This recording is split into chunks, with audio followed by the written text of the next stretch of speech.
Thank you so much, Emmanuel, for that and for organizing this session. It's something that we're all, at least all of us in the panel, extremely passionate about, and I hope at the end of it, you will share our passion not just for the product, but to find a lasting solution for the farmer. Myself, I don't have much claim to fame, apart from being a failed coffee farmer. For my sins, sort of 20 odd years ago, I got given the family business to try and turn around, which was an insolvent position. And after 10 years, I kind of gave up, but that was after having probably 3 or 4 certifications, traveling the world and being heavily involved in the trade. So, moving to England sort of 4 years ago, I see all these coffee shops with these smiling, happy farmers who will seem to be paid the highest amount and seem to be supplying the best coffee at the best price. And it seemed to give a really interesting view from a consumer side, something that I hadn't quite seen or really understood. And so what I wanted to do today is really to set a little bit of the scene. And the scene is and I think Emmanuel has got a couple of slides I would just want to share with you and kind of talk through. And if she could probably bring them up at this stage.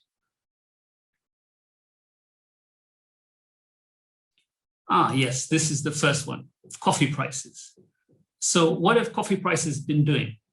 And this is, obviously, for the last 40 years, salaries have gone up, rent has gone up, every single aspect of your life's expenditure has actually gone up. Whereas, coffee prices have kind of oscillated through a very thin and low band, and at times been below production cost. This is something that I think is related to just the whole commodity supply chain. It was built for the buyers of the coffee to make sure they have an efficient price that they can actually finance and be able to buy in unlimited quantities. And so it tends to go to what the least or the cheapest producer can produce, which is generally Vietnam or Brazil.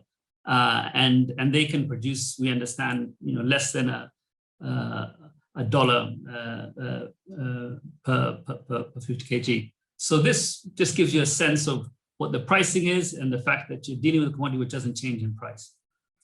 If you can see the next slide.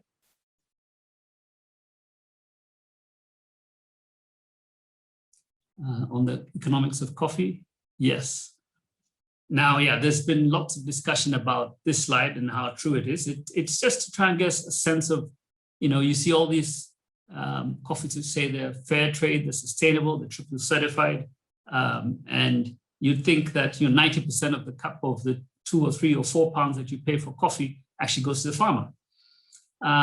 Well, not the case. So if you see the big cup in the picture there, you see, the biggest chunk goes to pay the overhead. The shop, the rent takes roughly, 0.88 cents. I said I have some issues with some of the economics about it, but it gives you a general feel of it. The next biggest component for what you're paying for when you buy a cup of coffee is the labor, the person who pours. That is almost equivalent to the amount of rent. Then you go into the other elements, cup, napkins, stirrers, 18 cents. Milk, interesting enough, Starbucks is the biggest buyer of milk in America.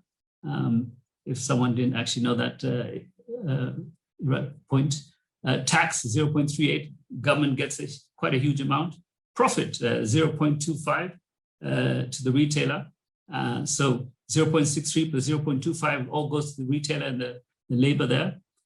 And the coffee, which gets all the fame, gets a measly 0.1, 10 cents, which is not even 10% of the value. It's more like 3 or 4%. And when you go into the economics of what that 3 or 4% of the cup is made of, majority of it goes to the people who roast, which is the people who actually roast in country. And that is 8p. The exporter is 0.2p, transport 0.3p, process 0.4p. So the grower, the person who actually waits for the tree to flower, watches the fruit, protects it, mulches it, not for a week, for 18 months in a year, and then actually shells it and dries it in the sun and makes it into a green bean ready for export, and puts it through a processor at 0.4p, he only gets 1p out of the total economics in the coffee chain. But yet, when we talk about how to help the coffee farmer, what we're doing for the coffee farmer, all the big things that we actually speak about, you'd think that it was more like 10, 20, 30% at least, if anything. Cider, apple sales in this country, 14, 15% of that goes to the actual farmer, but nothing close to that.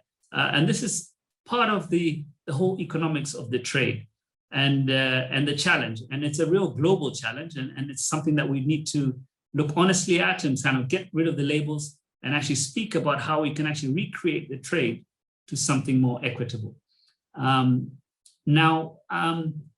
I would just want to leave that as a kind of introduction, and use that as kind of food to actually get to our panelists. And we've got some incredible panelists. I think incredible for a couple of reasons. One is that they have unbelievable insight into the trade. As a farmer, we used to say that the god of the industry was the trader. And we have Mark Furniss, who has now transformed himself into Enveritas, which is doing incredible work in that, and who knows a huge amount of the trade. We have Michael Chrisment, who has a huge amount of experience in the roasting side of the trade with Nestle, and a lot more. And he has got some interesting things to say about blockchain and how we can disrupt the chain. And then we have Fredrik Galtung, who is going to come in very interesting with lots of issues about truth and integrity and how we can get the right data into solving some of these problems. So without further ado, if I could actually ask Mark to kind of, knowing what he knows in the chain and knowing what he has, if you could give him his take on how we could actually make it better and what his organization is doing in Enveritas. Thank you. Thank you, James. Much appreciated. As James mentioned, my background is as a coffee trader. So I spent over 20 years with an organization called Volcafe, which is one of the top 3 coffee traders in the world. They're always vying for position who's number 1, 2, or 3, but we'll leave that for another discussion.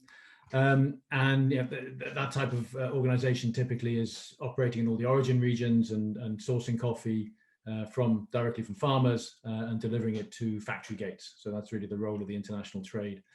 There's a lot more to it, a lot of stages in between: financing, quality control, risk management, those sort of things. But that was my background.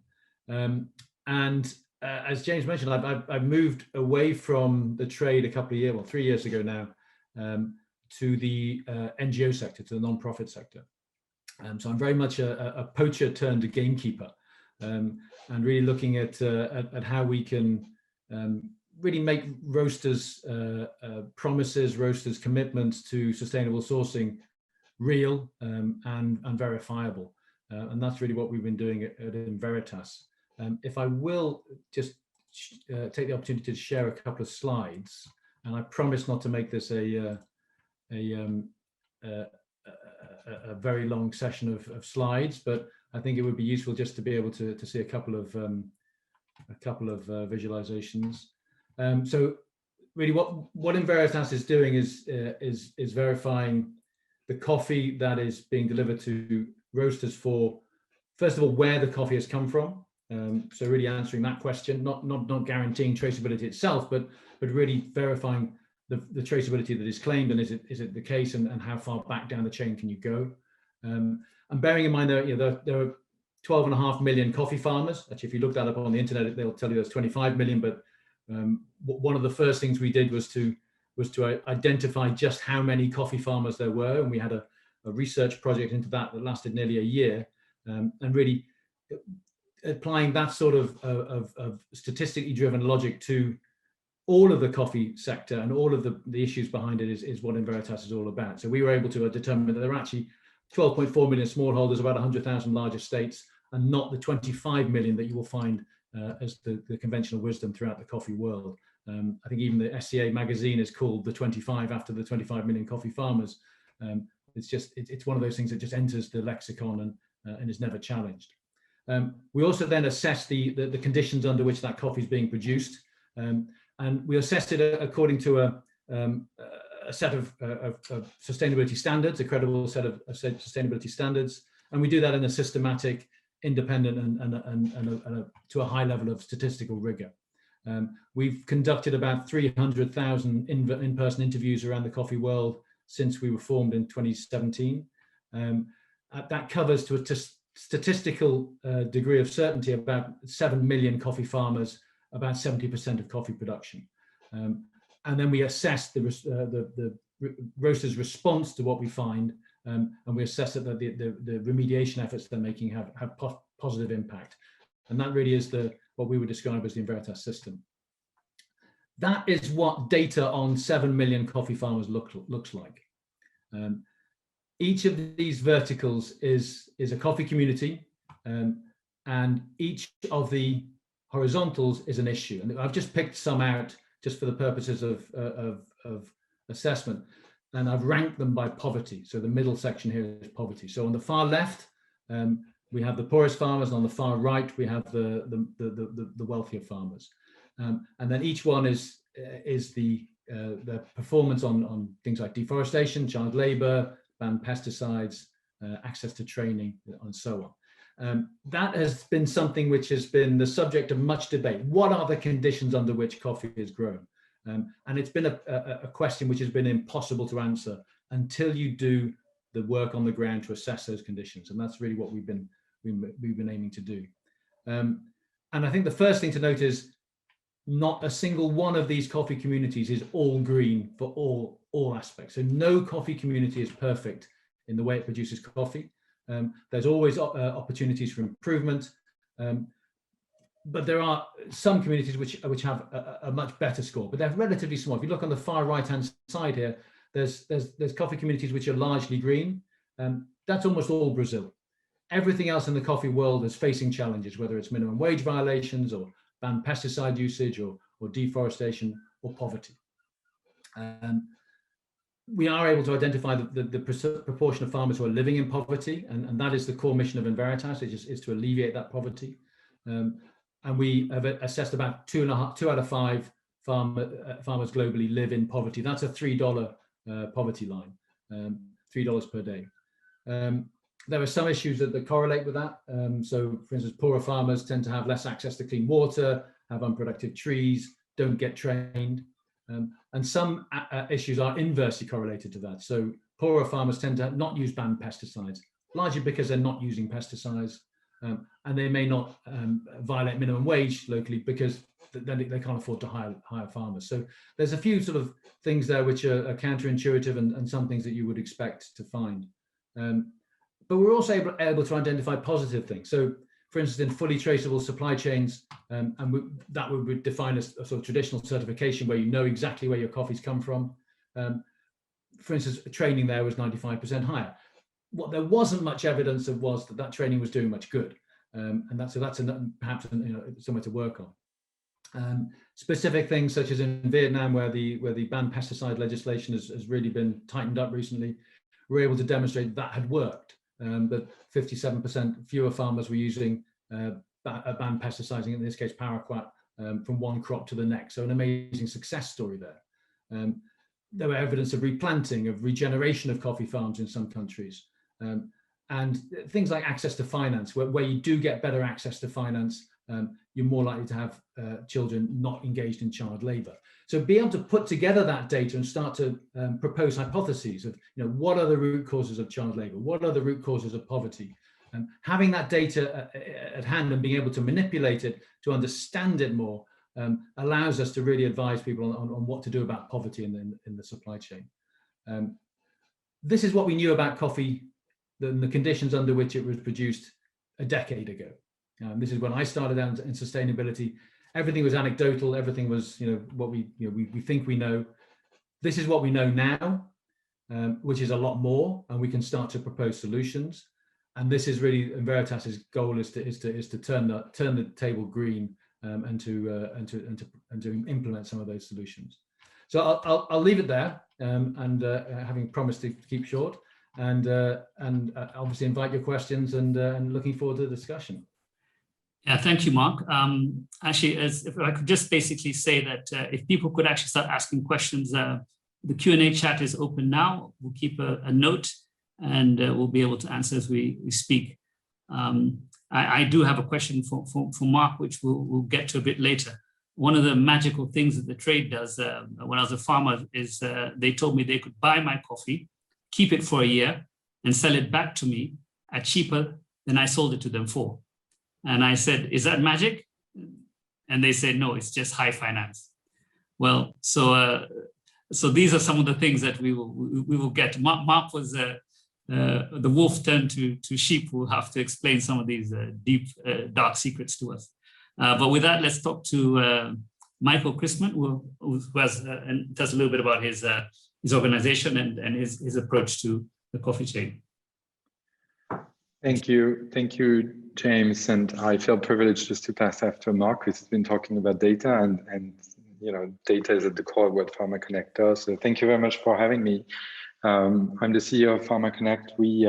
We connect on a daily basis with farmers, and I'd love to start with that, and actually show you a picture of one of our farmer.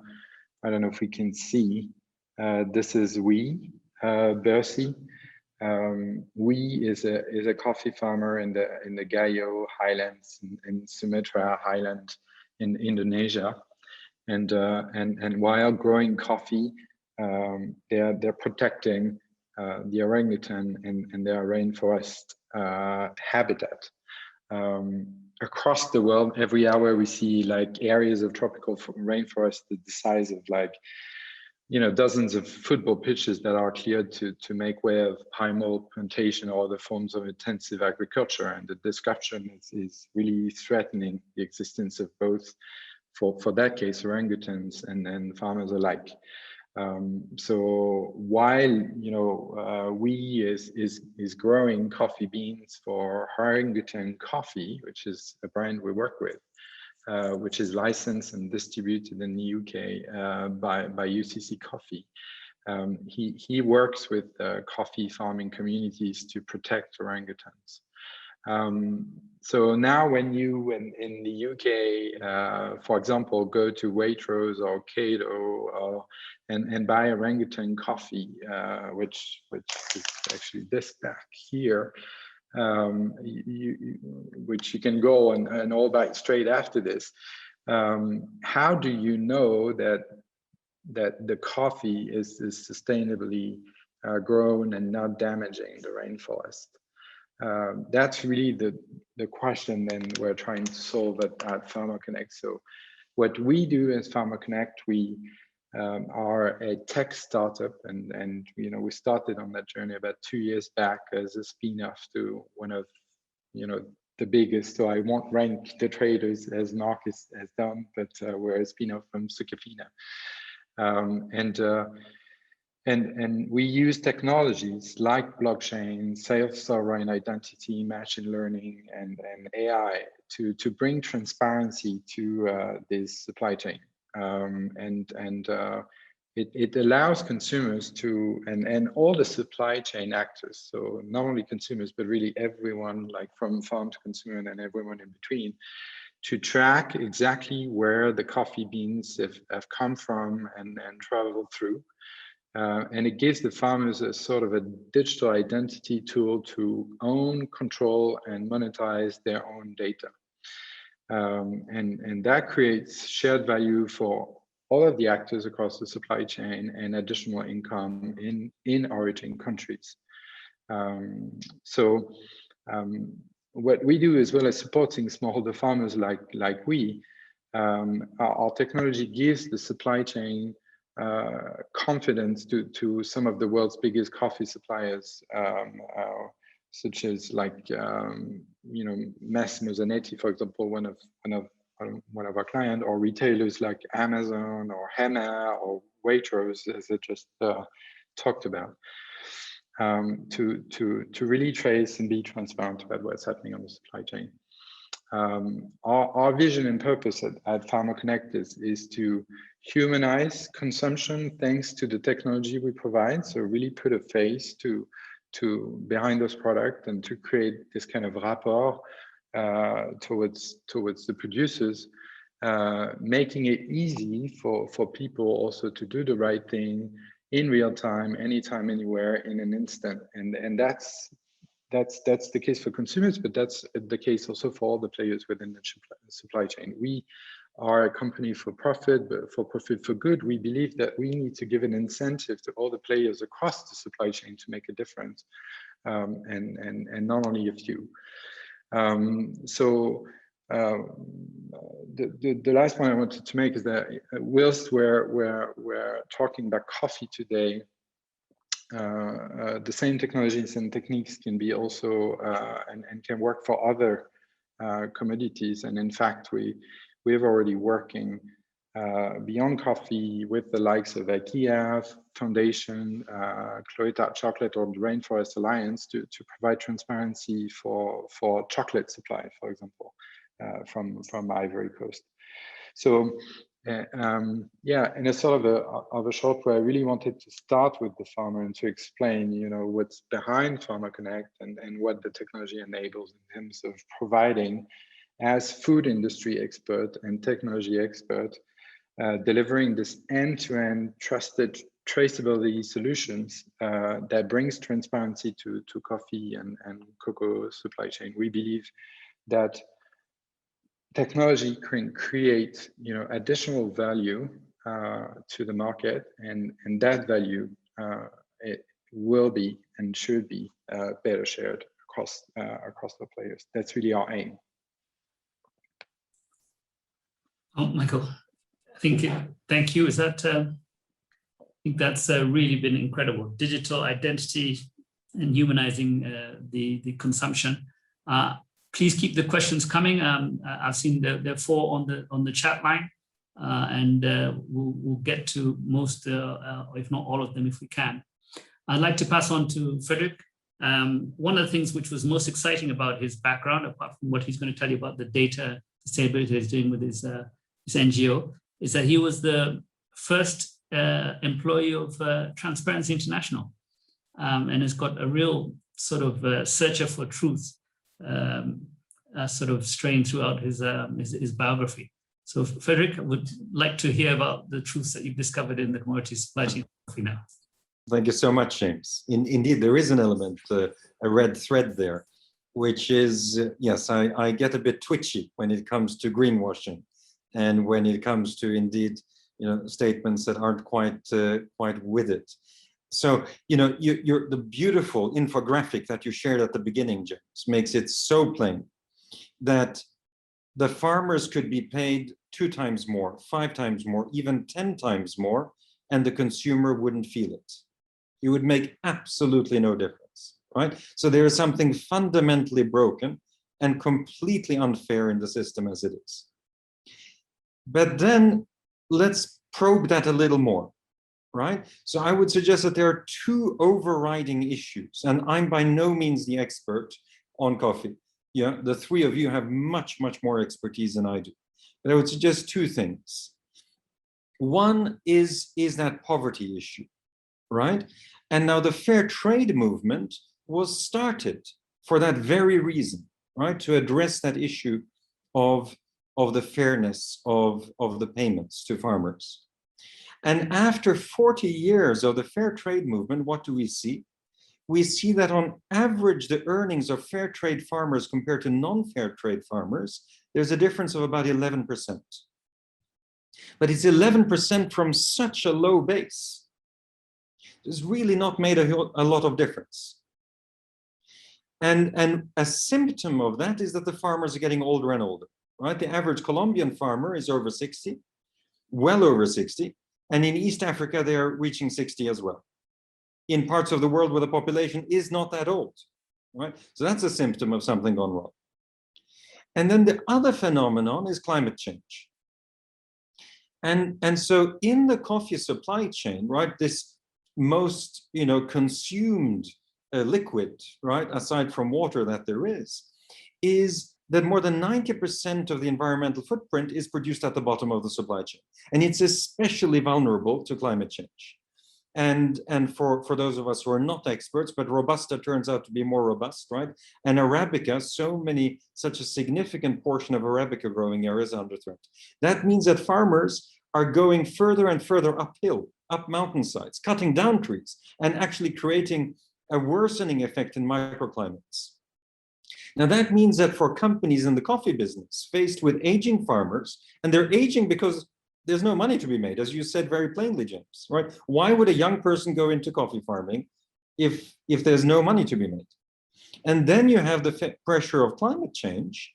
So for the companies downstream from this, the Nestlés, and the trading companies that Michael and Mark refer to, and the Starbucks, etc., this should be, of course, a source of major concern.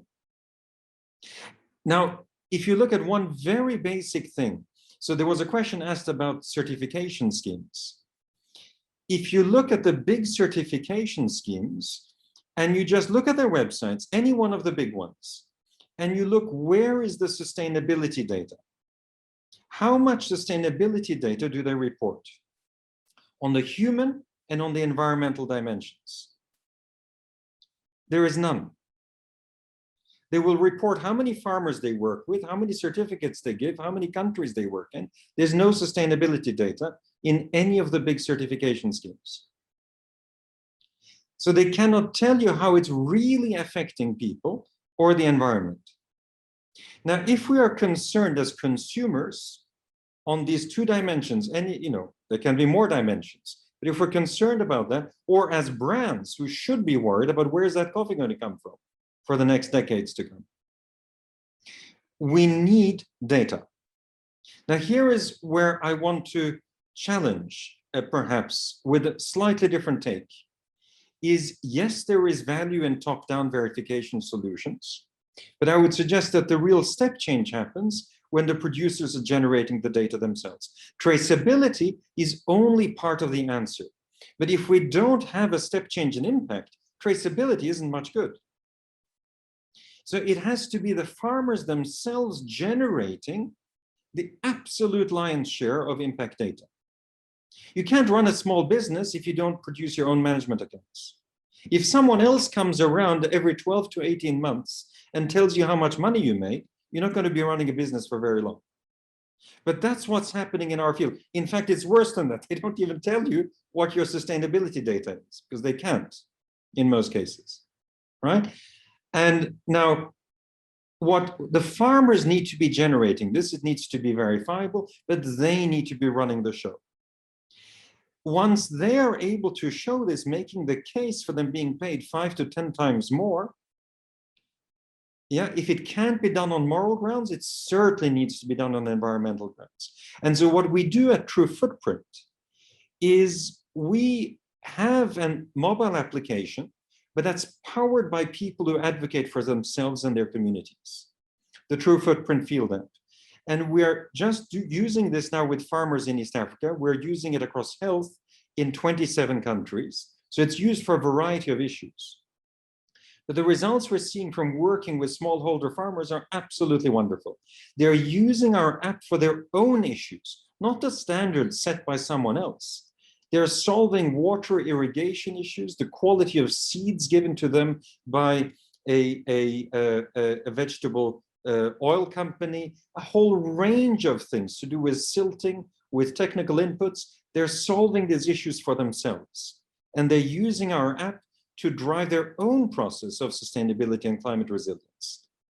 So I'm not saying that there isn't scope for top-down, right? But I'm saying that top-down really has to be now supported and really led by a bottom-up approach that's truly driven by the farmers.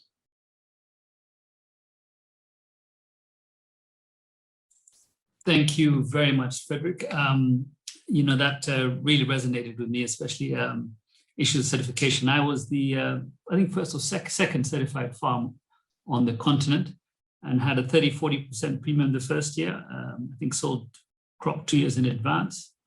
And then premium went away. 30-40% of the market copied me. and it became a barrier to entry. Some markets you couldn't get in because that's was just a higher sense of obligation on the farmer in order to enter certain marketplaces. Because of the top-down structure, as you said, and so there is, as you said, and everyone is saying the same sort of things. How do we create a relationship? It's just 1 or 2 cents more. And if there's a digital identity, 1 or 2 cents more, along the lines that Mark is describing, and the areas that are describing to solve the issues that poverty-related or environment-related, these are the ways that we can really change the way the trade is done. But I think we've spoken enough. Time to give the Q&A a little bit of a look and get some questions. I think the first, and I'll just go around, we'll kick off the one to Mark. And Mark, the question for Mark is, what are the key differentiators driving the level of poverty, prosperity across farmers for coffee crops? Is it to do with structured versus unstructured trade or subsidies? What is driving the poverty and prosperity? And 2, how does Enveritas fully define traceable? And the last one for not the sheep, for the wolf, is as a poor farmer, how could you sell me my bag back? After 2 years, you just sat on it, did nothing. How could you sell it back to me cheaper? What kind of white magic was this that you were able to do this? I think I can cover all those, James, no problem. Okay. So let me just. So the first one was the drivers of poverty. Really, there's only 2 things that matter. It's farm size and yield. Everything else is almost by the by. Without one hectare of land and poor yields, a farmer is going to be poor. There's very little. There's very little way. If you had a hectare of land in Belgium and you were growing a substandard crop of potatoes, you wouldn't expect to be very wealthy, and that's often the case in the coffee sector. If you have a large enough farm and your productivity is high, you will do quite well out of coffee. It is possible with a small farm and good productivity, so a hectare of coffee and good productivity, to earn enough as a cash crop to cover basic needs, and that's about it. So that really is the farm size is one of the biggest drivers. We see very little correlation between whether a farmer sells directly to an exporter or a middleman or the layers of middleman in between. There's very little correlation along the structure of the trade.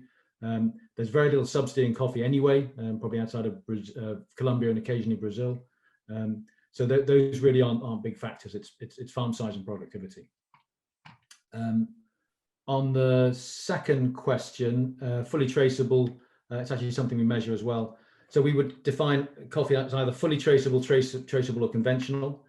Fully traceable would be sort of what Michael does. He has a farmer list. He knows exactly where the coffee comes from. We'll actually, as part of our work, we'll test that. Does that farmer supply into that supply chain? We find that holds true about 50% of the time that we test it. We would define traceable coffee as coffee that we know, it's known which region it comes from. So which sort of larger group of farmers, so sort of internally traceable coffee to an origin. And then conventional coffee is you've got a certificate of origin and you know it came from Guatemala. That would be as much as you know. And other people have different definitions. That's how we look at it.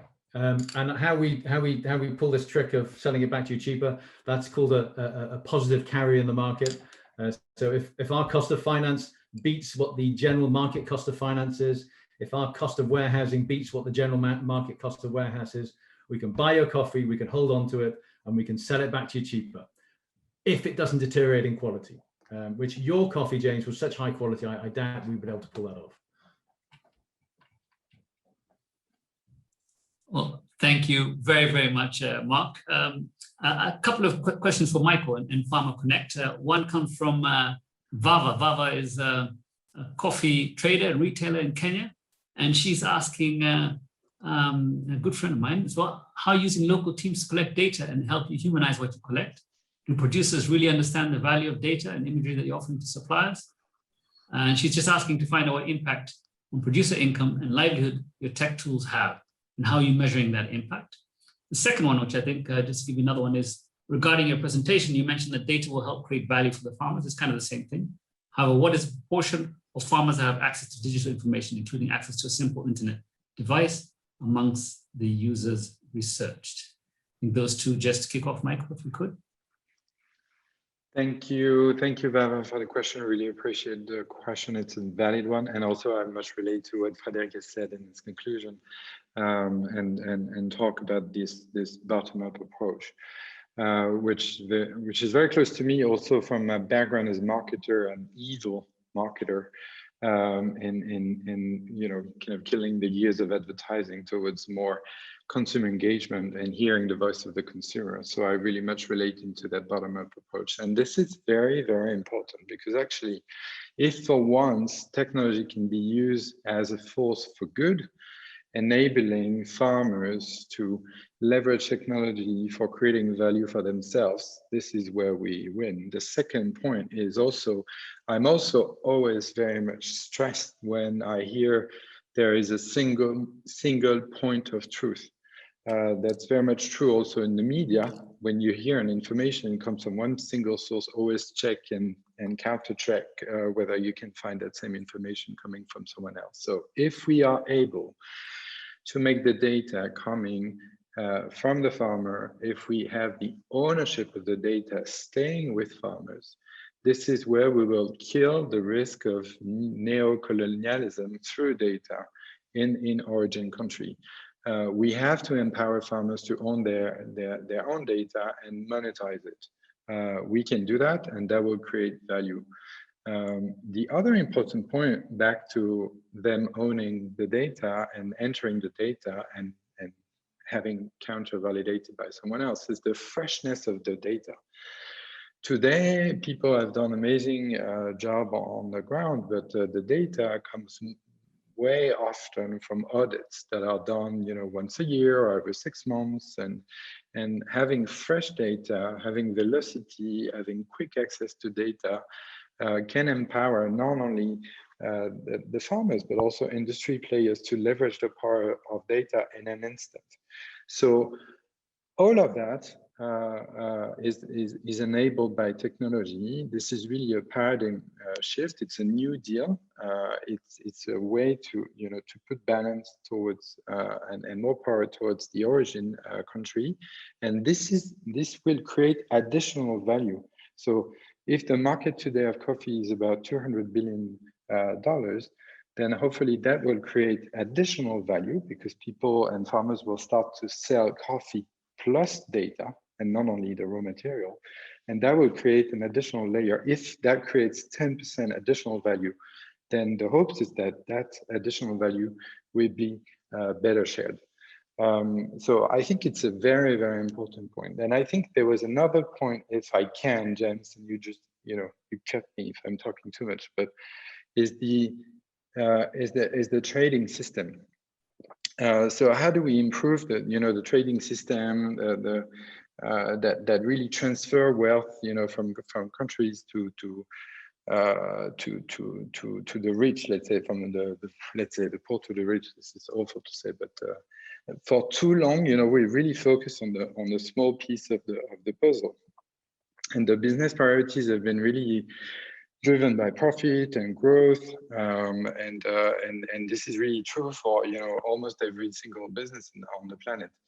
And this has led to major threats, and we've seen in the intro but the rise, the coffee price being stable, while if you project the demand for coffee in 2050, then it's going to multiply by 3. So this has increased, you know, farmer poverty, the risk of climate crisis. So the industry that depends on this, luckily now is waking up, and the system change is certainly challenging, but it's you know, at the moment it's almost impossible because the supply chain is so opaque, and this is where technology can really help. And really technology can shine a light on the supply chain, giving visibility to the data, aggregating transaction data with sustainable data, back to the point of what was said on sustainability. And that integration of data with sustainability will be key to bring sustainability as a core business metric and not something that runs on the side where all the sustainability people within big organizations are just begging for budgets, little budgets on the side, but it's brought as a business driver. This is why PharmaConnect was really built on two foundations, which is this end-to-end approach and the collaboration among all actors, because if you're only looking at, let's say, creating value for one set of actors, you're not solving the issue. We have to collaborate. Thank you very much. Hopefully, I've not intervened too quickly this time, Michael. But that was absolutely brilliant. I could see, and I think Fredrik, you had one or 2 points I know you wanted to add on data and smartphones, and so please go ahead. Thanks, James. So in fact, it's turning out that we are having more agreement. I thought there might be more controversy in our panel, but it seems like we are really agreeing on some points. So I just want to share that when we launch our prototyping with farmers, smallholder farmers in northern Uganda, that we knew a lot of them didn't have smartphones. Some of them wouldn't be able to afford data. We were not paying them. In fact, they asked us, are you going to pay us to do this? And we said, no. So why should we do this? Right? It's a perfectly legitimate question. And he said, well, you're doing it for yourself, right? And people didn't believe it. So we had an 84% participation rate over the 4 weeks of this work. But here's the amazing quote that I just got actually yesterday. Some farmers who are near my plot always see me capturing pictures of my plot and sending them through the app. They have gained interest in using the field app. They said that once they sell their first season harvest, they will buy smartphones so that they can also use the app. They want to be able to report issues themselves so that they can get a quick response. And here's the second quote, is we would like a way of connecting the app with a market for our produce. So this is where maybe I need to be reaching out to Mark and Michael and seeing if we can do something together, because clearly we don't have the answer to that, right? But they caught on so quickly to see that this is useful for themselves, right? We don't have to be providing the devices. As soon as they see that this is useful for them, we are then having an end-to-end solution.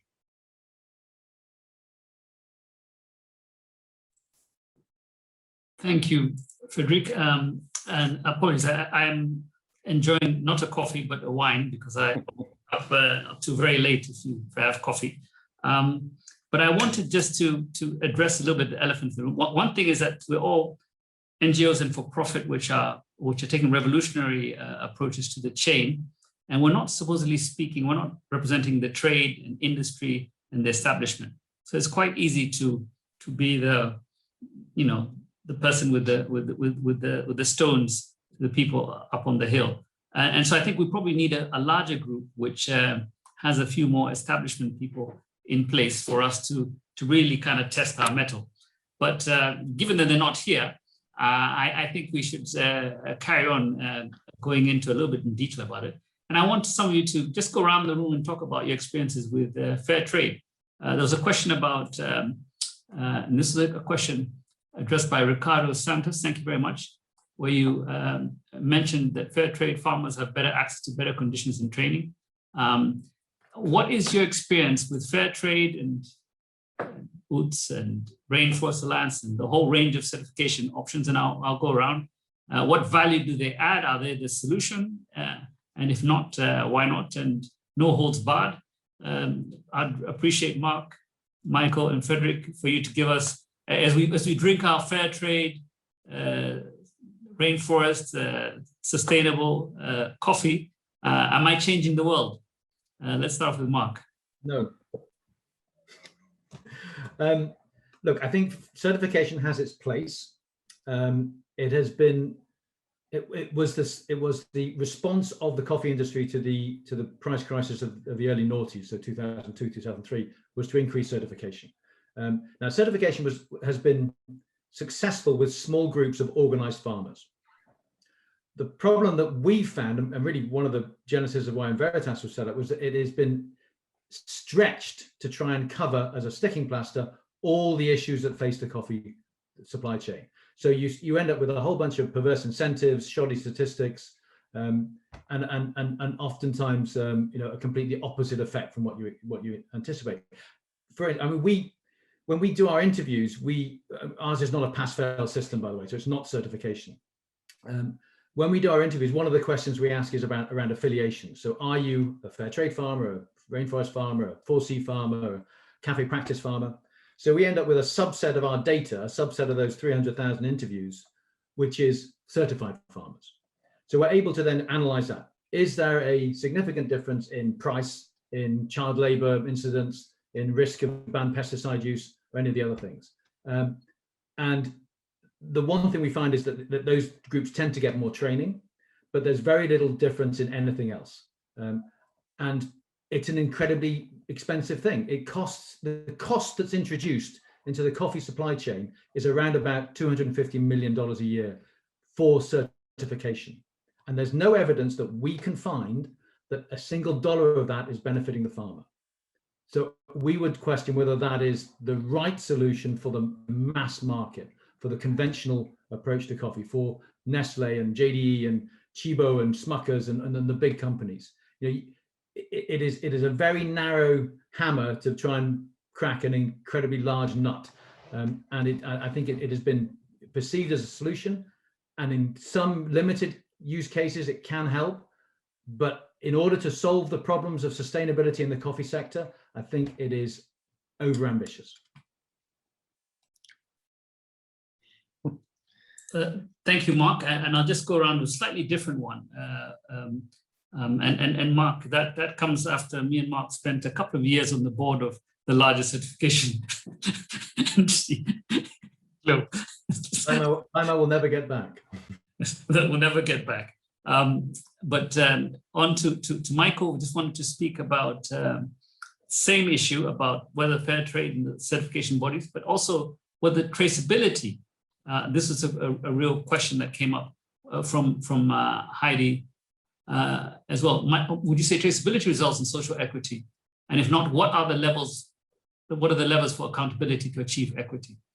If we could take a look at those two questions, Michael, would very much appreciate your view. Yeah, I want to go back to what has been said on certification agency. I'm always very conscious about like finger pointing as well as like throwing the how do you say in English, the baby with the bath water, or like, okay, jeter le bébé avec l'eau du bain. Because there are good things that have been done. I think like a lot of organizations, and if you take like if you take Kodak, for example, they haven't seen the shift towards digital camera and digital photography.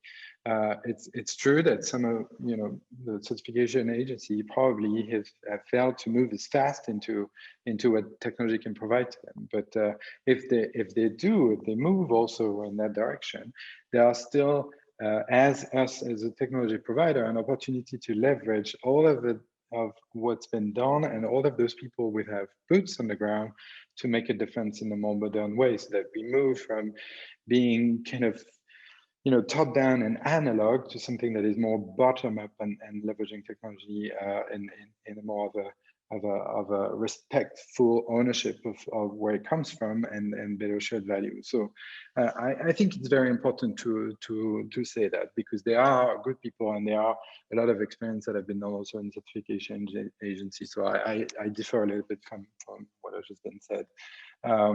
So I've got hopes in Rainforest Alliance, Hoots, and Fairtrade modernizing and moving in the right direction to that, because there's value there. When it comes to social equity, I think there are many ways on just knowing in a greater granularity what's been done and what is done on the ground. And I think that kind of diversity and profoundness of detail we get will bring actually additional value there. So it's about the diversity of the things we track. It's about showcasing the good practices and the evolution of good practices, so that we progress on those areas. I think we don't know a lot of things, and you don't know what you don't know, and that information needs to come up, so that there's more retribution of the value that is created on the ground.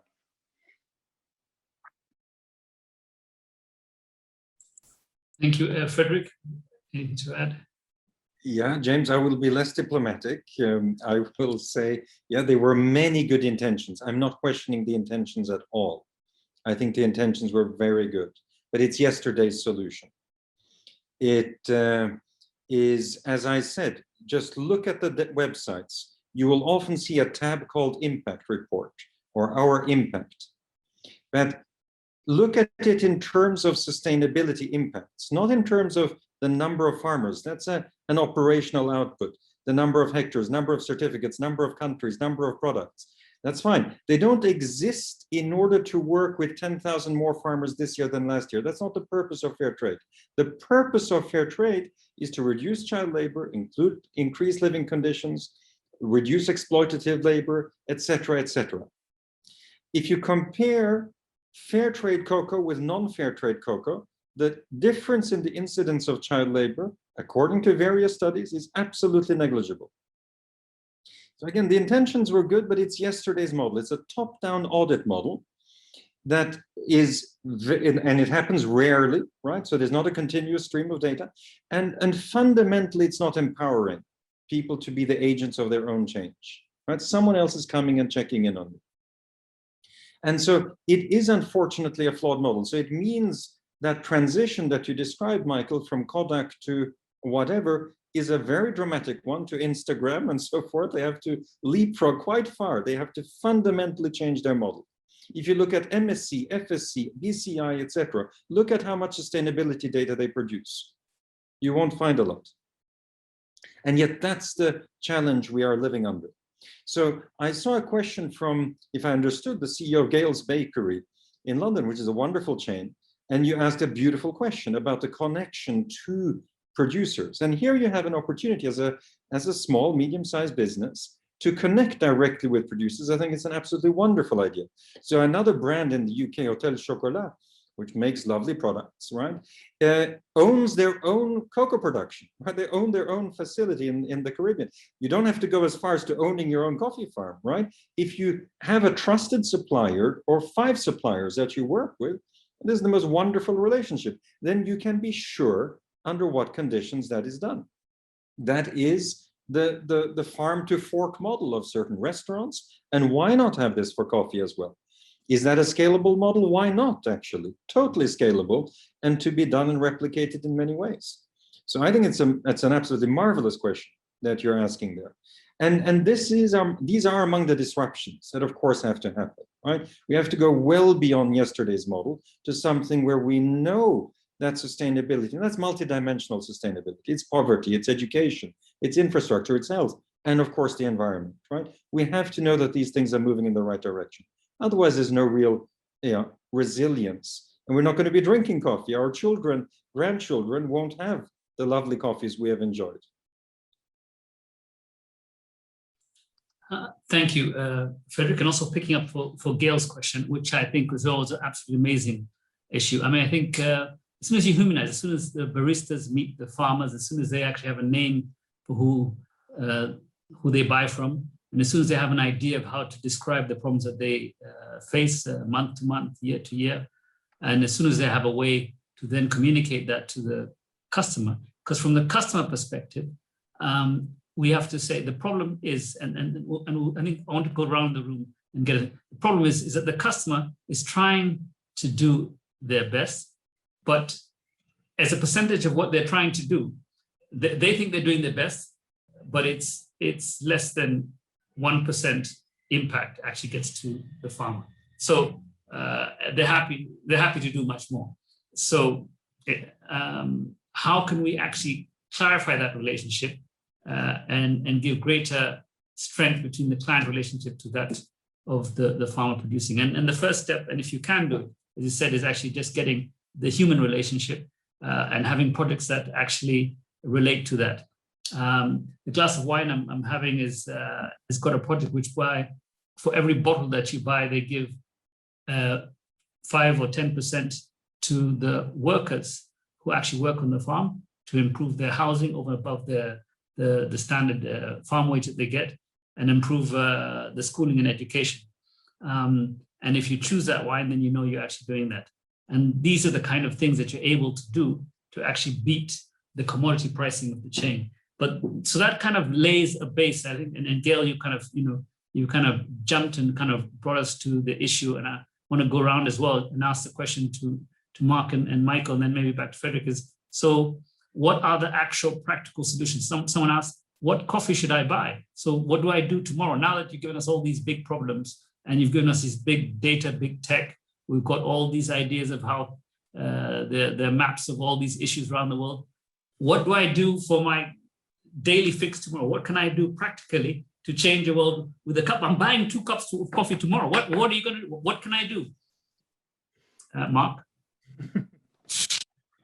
So first of all, I would say I'm cautious of proposing individual solutions as a scalable solution. So I think it's great that Gail's Bakeries wants to connect that in that way with farmers. That's absolutely fantastic. Nestle couldn't do that, or not that I haven't figured out how to make that happen. Jacob Douwegberts couldn't do that. And there's also, there is this visceral link between consumers and coffee in a way you don't get with bread. You don't sort of worry about your wheat farmer when you're eating a pain au chocolat in a fancy restaurant in London. And nobody breaks down the cost of that pain au chocolat and says, well, only one cent went to the wheat farmer. So there's this strange sort of connection with coffee and this connection with or this desire to connect with the farmer. But on a realistic level, 12.5 million farmers and countless consumers around the world. I think it's the third most drunk beverage in the world after tea and water. How do you do that? How do you really enable that connection? I haven't got an answer for that. I would say buy the best coffee you can, because that rewards the farmer for quality and for taking care of his coffee.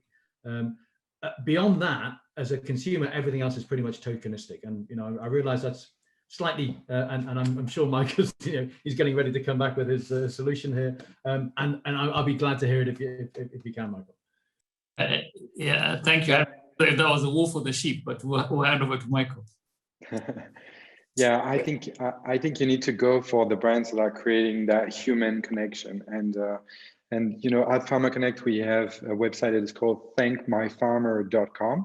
And if you go on that website, you would see the products that creates that connection directly to the farmer. And you can contribute yourself as a consumer, shipping a few dollars or pounds or Swiss francs directly to projects that are related to the product you just bought, and you can ship some money there. PharmaConnect gathers this money, track that money back. So in the same way we track the journey of the product, we track the payments back, we aggregate the payments together so that we minimize the amount of financial fees that are taken out of that contribution and send it back to the farmer. This is why that coffee from UCC has some sustainability project attached to it, which you as a consumer can contribute to. So again, we're asking the people and the consumer to contribute, and why not the brands? Well, we do that too, because most of the brands that works with PharmaConnect, they're contributing equally to what the consumers are giving, or if the consumers are not giving enough, then they pay that premium. So I think look for the brands that are enabling that human to human connection, because at the end of the day, this is what matters, is that we put some faces behind the product we consume and give back to farmers that are working so hard for a cup of joe every morning. Fredrik, you want to talk about what we can do tomorrow? Sure. I think there are a couple of things that do stand out for me. So one is actually, you said Nestle can't do it, Mark, but actually Nespresso does this a little bit, right? They claim, okay, you know it better, but they claim from my meetings with them, but you know it better, but to source from the top 1-2% of producers and to have long-term relationships with them and to pay them somewhat more. And so I think it's that quality of having long-term sourcing relationships and really, of course, ultimately have data, right? To know that things are improving is one factor. The other example that we haven't touched upon is how the Ethiopian coffee farmers won international intellectual property rights, right, over their coffee, and how they have been able, okay, Mark, yeah, please challenge me, but how the Ethiopians, were able to get additional revenues coming in. Now, how far that trickles down to the farmer is, of course, another issue.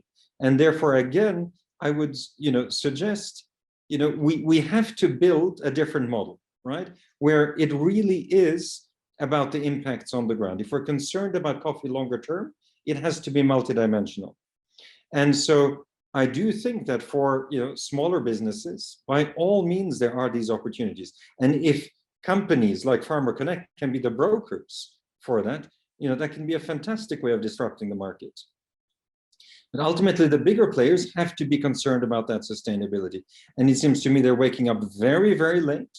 But the only saving grace to this is the following, is they don't have particularly good solutions, because they're still trying to do this top-down. They're still trying to do this through an audit model. And if we take the example of the cocoa trade in West Africa, so more than, about 60% of the world's cocoa comes from these two big producing countries. The cocoa companies have invested hundreds of millions, and yet the amount of child labor keeps going up, not down. And they have schemes, and they have standards, and they have all kinds of things going on, and whistleblower hotlines galore. That is not changing what's fundamentally wrong underneath, right? And so if you are, again, concerned about these systemic issues, it's a systems shift that has to happen. It's not small grants. It's not a few sustainability projects. It's something far more systemic that has to go on. We've surveyed 100% of the cocoa production in Ivory Coast for our standards. You might be shocked to learn that there's very little difference in the child labor situation in Côte d'Ivoire than in many places in the coffee world. It just gets more attention. Yeah. But I would just come back on the Ethiopian. Sorry, Fredrik, I have to come back on that. There was Light Years IP that arranged with the Ethiopian government around 2011, 2012. That's right. To trademark Sidama, Yogacheffe, some of the famous Ethiopian brand names.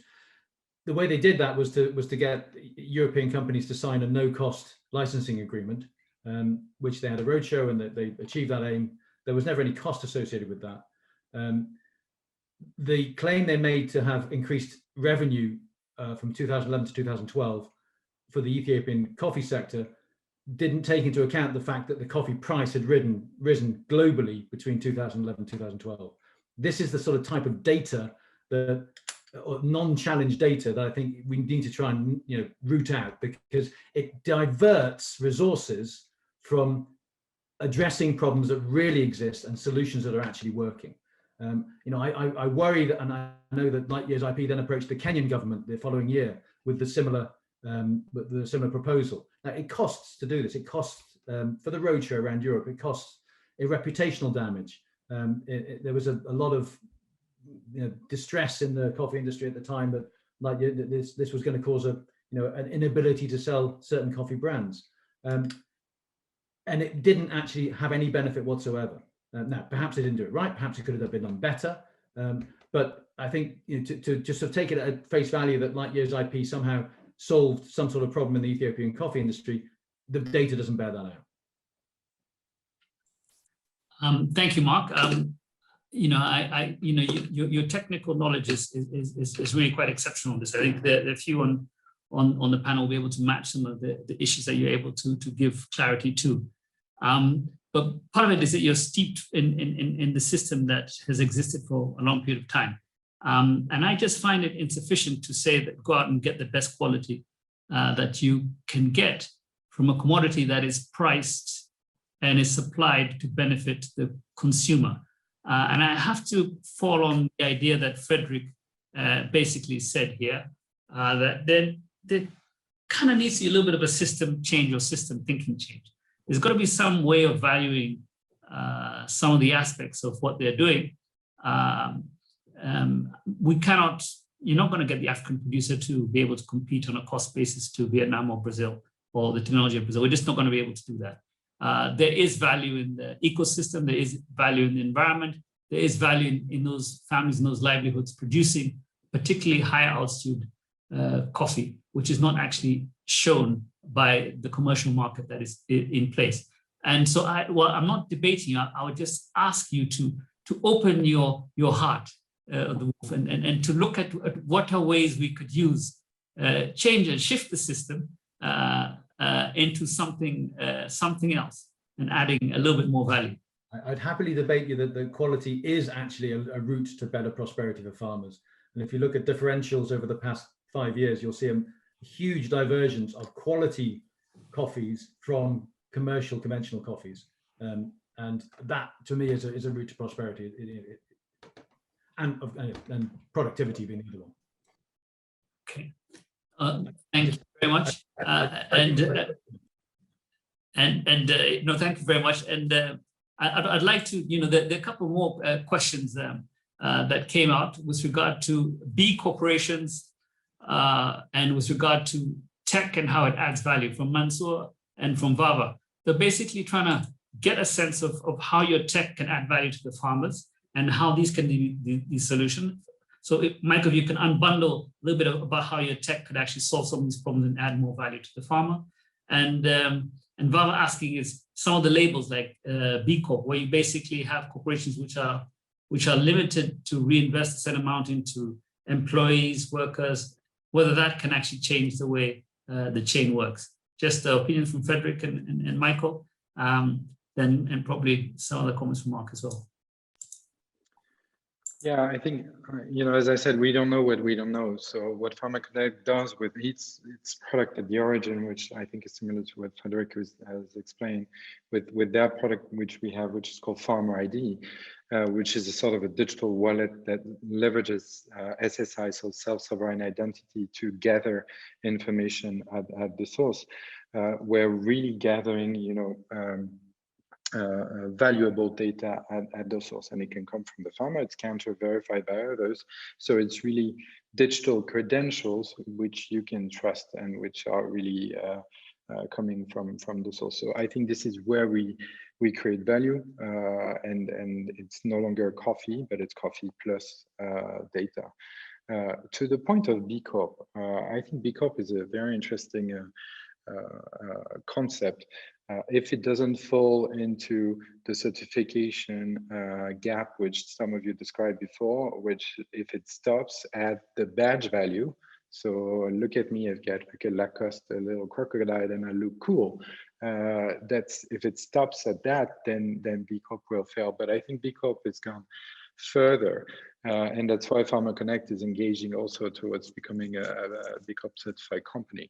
I think it holds you accountable in your daily business towards how you behave and how you operate your own business, and incentivize you and your partners to make a difference, even though you are still a business for profit.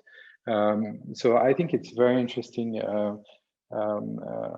concept and even movement that the B Corp movement is enabling, provided that we're showing results also, because if you're looking at the last example of the CEO of Danone, then you're accountable back to the shareholders, and then it takes a few shareholders to kind of move you away, judging that the numbers and the value back to the shareholders is not big enough. But I think the vision of creating a higher purpose and more shared value and more broader is the way forward, because that holds you accountable to what you stand for and the social good you're having beyond your own business. Thank you. Sorry, I know we just have a little bit of time left, so I just wanted to go around and make sure you just have last comments, last thoughts, 1 minute, and then we'll kind of wrap up, if that's okay. We'll start with Mark and then go to Fredrik and then to Michael. Yeah, I mean, I'd come back to the point that anything we propose, anything that any solution that is proposed and money and time and resources are spent on needs to address the needs of 12.5 million coffee farmers. It's not enough. It's not good enough to select 1% of those or 50,000 of those and work with them. It's a start, absolutely. But there has to be a solution in place that addresses the needs of 12.5 million coffee farmers and their dependents and all the people that work in that supply chain, if it's going to be a sustainable approach. And I think we've kind of lost the ability to really see what sustainability means. It's not CSR, it's not tokenism, it's actually a whole supply chain approach. And the coffee supply chain is complex, it's difficult, it's intransparent. I think the work Michael's doing, the work Fredrik's doing, are helping to bring transparency to it, and that's fantastic. But it's got to be a whole supply chain approach. I love that point, Mark. So I'm fully with you on that. And our approach is absolutely built for scale. So we're working on solutions in health that are affecting millions of people as well, right? So I completely with you for that. I had a question from Vava about certification because they struggle to measure impact. So I'd love to speak with you, Vava, because this is exactly where we play a role, right? In terms of farmers generating their own impact data. And Amani is asking about supermarkets still preferring certification, right, versus direct trade. And this is where I do wonder if there isn't an opportunity for some disruption, because I firmly believe that consumers really want the right thing. Consumers want to know that there is a real difference being made, and there is enough evidence from various things, you know, seaspiracy in the marine life, and I know there are critics of seaspiracy, but again, one story after another showing that certification on its own is not good enough. But consumers want to do the right thing. So let's help them to do that. I think we're starting to see the early days of impact to work well done by some industry players. We see it with our clients. If I look at Massimo Zanetti, they've created an entire vertical dedicated to leveraging the technology of PharmaConnect to tell farmers' story and go back to individual farmers through a product line called Storia. And they've sold coffee within months, whether they had targets for a year. So consumers are driven by what's beyond the pack, and not only advertising, but fact checking and real facts, which they can check. So it's time to embed the world's top food and agriculture organization with the technology that can accelerate their ability to connect with the origins, to enable also some of the incentives they're looking after, because they're looking for kind of like short-term incentives as well. We need to recognize that, some people need immediate incentives. We can't go only for the long-term sustainability impact. So we have to do both, and that has to create incremental value.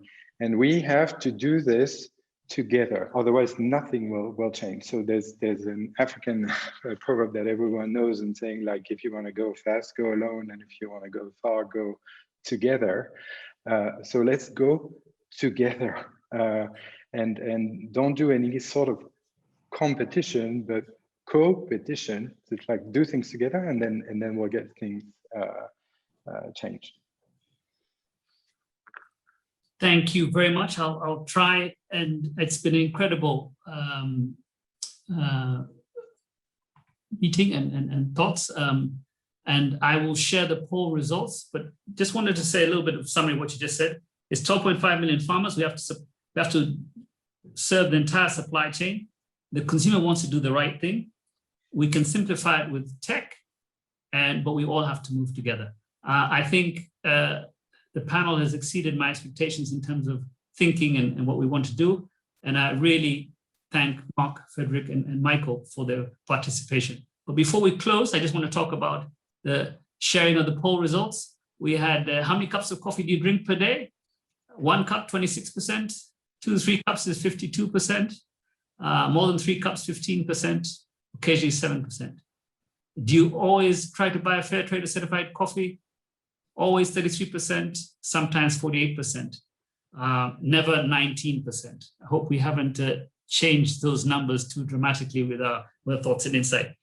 Thank you, Emmanuel and the Conduit for hosting the session and for allowing us to speak. We were delayed but not denied. We've come back and we'd love to be able to think about this a little bit more and actually hopefully talk a bit with a bit more detail and rigor about what our solutions are in days and months and years to come. Thank you all again. And thank you all, our audience, for listening and all the wonderful questions you gave.